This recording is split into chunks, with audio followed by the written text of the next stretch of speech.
Schnarchen Sie? Fühlen Sie sich morgens unausgeruht, obwohl Sie doch eigentlich genug geschlafen haben? Wenn Sie diese Fragen mit Ja beantworten können, dann sollten wir genauer hinsehen. Es könnte sein, dass Sie ein Schlafapnoe-Syndrom haben. Dabei kommt es zu Atemaussetzern während des Schlafens. Das Gehirn wird dabei dann nicht mehr genug mit Sauerstoff versorgt und gesundheitliche Schäden können die Folge sein.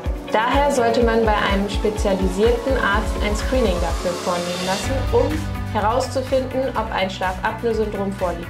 Liegt ein Schlafapnoe-Syndrom vor, gibt es verschiedene Möglichkeiten, das zu therapieren. Unter anderem können wir Ihnen hier helfen.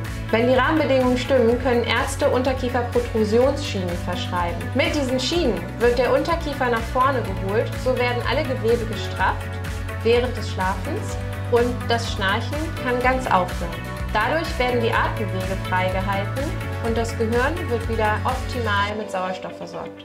Ein weiterer positiver Nebeneffekt ist, es wird wieder leiser im Schlafzimmer, das freut auch den Partner.